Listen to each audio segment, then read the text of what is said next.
ఇప్పుడు మనము జాగ్రత్తగా సెట్ చేసినటువంటి ఈ పిన్స్ని మనము ఇన్వర్ట్ చేసి హీట్ చేద్దాం. ఓకే,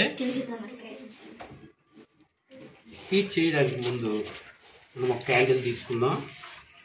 అడుగు చూపించు, అడ్డం చూపించు. ఇప్పుడు మనము కండక్షన్ ద్వారా హీట్ చేసినప్పుడు ఈ హీట్ అనేది అలా ట్రాన్స్ఫర్ అవుతూ ఉంటుంది.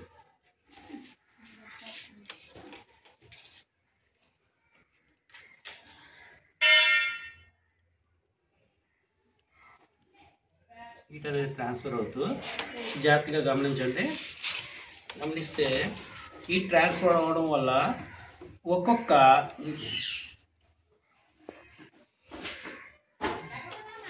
దగ్గరగా చూపించారు పడేటప్పుడే. జాగ్రత్తగా గమనించండి, నీడిల్ ఒక్కొక్కటిగా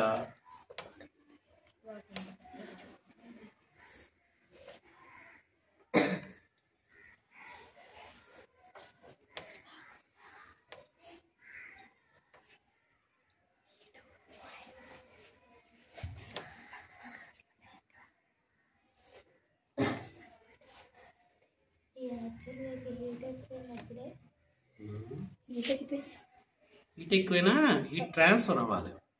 ట్రాన్స్ఫర్ అయినప్పుడు ఏమవుతుందంటే కడిగిపోయి పడిపోతుంది. చూసారా కరుగుతుంది.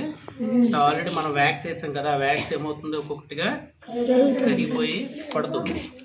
సో ఎప్పుడైతే హీట్ ఆ ప్లేస్కి వెళ్ళిపోయిందో, ఫస్ట్ మేక్ ప్లేస్కి వెళ్ళిపోయిందో వెంటనే అది పడిపోతుంది. Almost all first make red పడిపోయింది. చూసారా, మనం మంట అక్కడ పెట్టకపోయినప్పటికీ కూడా అక్కడికి వెళ్ళి ఏమవుతుంది, అది హీట్ ట్రాన్స్ఫర్ అవడం వల్ల ఒక్కొక్క మేక్ ఏమవుతుంది కరిగిపోయి పడిపోతుంది.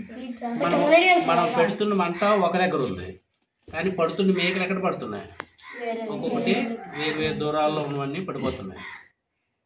మీరు అలా కొద్దిగా తీసుకుంటే అలా పెట్టద్దు. మేక్ పెద్దది కదా, ఇది క్యాండిల్ పెద్దది కదా, చిన్నదైతే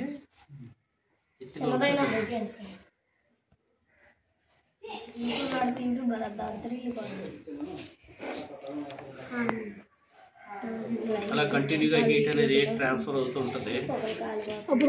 దీన్ని మనం దేనికి చెప్తాం, దేనికి ఎగ్జాంపుల్ చెప్తాం, ఎందుకు కండక్షన్ అవుతుంది, ఇది హీట్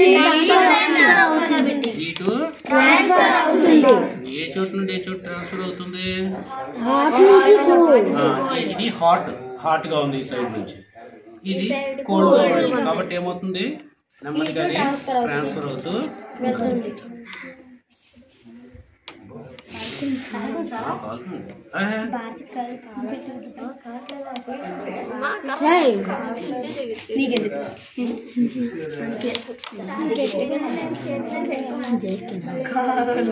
అవుతుందమ్మా,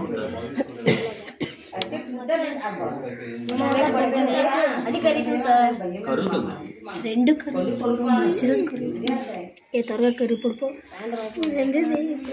మరి హీట్ కొవ్వొత్తిది కదా ట్రాన్స్ఫర్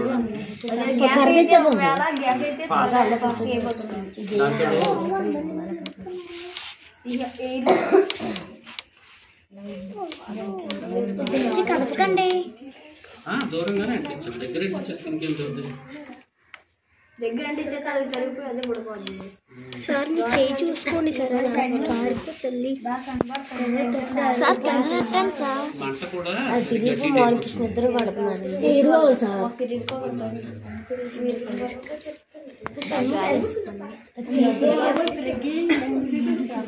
స్టార్ట్